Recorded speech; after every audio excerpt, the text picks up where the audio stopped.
Assalamualaikum warahmatullahi wabarakatuh. Perkenalkan, nama saya Selvi Novia Adani dari kelas PKA 2021 NIM 21030194056. Saya di sini akan menyampaikan materi mengenai hidrolisis garam. Jadi, hidrolisis merupakan suatu reaksi penguraian garam dalam air membentuk ion positif dan ion negatif. Reaksi hidrolisis berlawanan dengan reaksi penetralan. Reaksi penetralan adalah suatu reaksi antara asam dengan basa yang membentuk garam. Jadi, hidrolisis garam merupakan reaksi antara salah satu ion-ion garam dengan air yang membentuk larutan bersifat asam dan basa. Yang pertama yaitu garam yang terbentuk dari asam lemah dan basa kuat. Garam yang dihasilkan dari asam lemah dan basa kuat jika dilarutkan ke dalam air akan menghasilkan anion yang berasal dari asam lemah. Anion tersebut akan bereaksi dengan air dan menghasilkan ion OH- yang menyebabkan larutan bersifat basa. Contohnya yaitu NaF aquos menjadi Na+ aquos ditambah F- aquos. F- aquos ditambah H2O liquid menjadi HF aquos ditambah OH- aquos. Yang kedua yaitu garam yang terbentuk dari asam kuat dan basa lemah.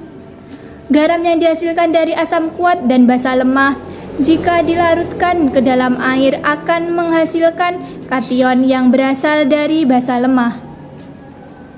Kation tersebut akan bereaksi dengan air dan menghasilkan ion H+ yang menyebabkan larutan tersebut bersifat asam.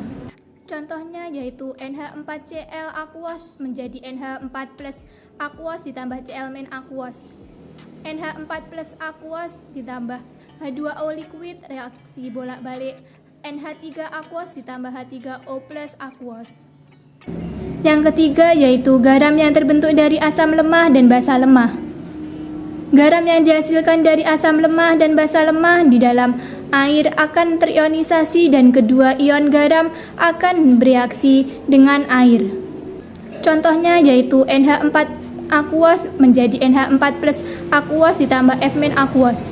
NH4+ aquos ditambah H2O liquid menjadi reaksi bolak-balik NH3 aquos ditambah H3O+ aquos. F- aquos ditambah H2O liquid reaksi bolak-balik HF aquos ditambah OH- aquos. Yang keempat yaitu garam yang terbentuk dari asam kuat dan basa kuat. Ion-ion yang didapat dari garam yang berasal dari asam kuat dan basa kuat tidak bereaksi dengan air. Sebab jika dianggap bereaksi maka akan terionisasi kembali secara sempurna, membentuk ion-ion semula. Contohnya yaitu NaCl aquos menjadi Na+ aquos ditambah Cl- aquos. Hidrolisis merupakan reaksi penguraian garam dalam air yang membentuk ion positif dan ion negatif. Hidrolisis garam terbagi menjadi 4 yaitu yang pertama, garam yang terbentuk dari asam lemah dan basa kuat.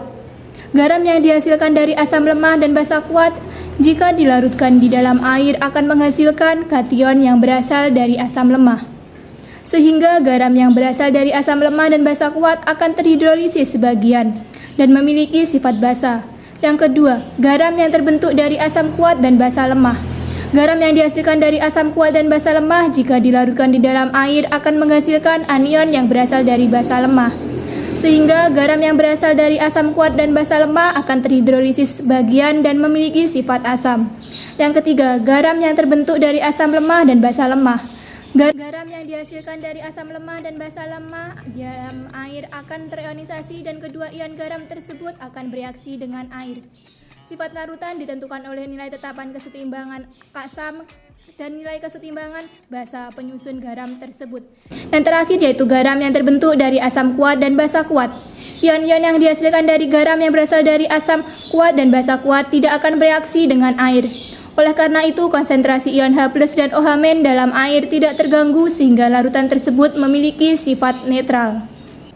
Sekian materi yang dapat saya sampaikan. Bila ada kesalahan, saya mohon maaf. Wassalamualaikum warahmatullahi wabarakatuh.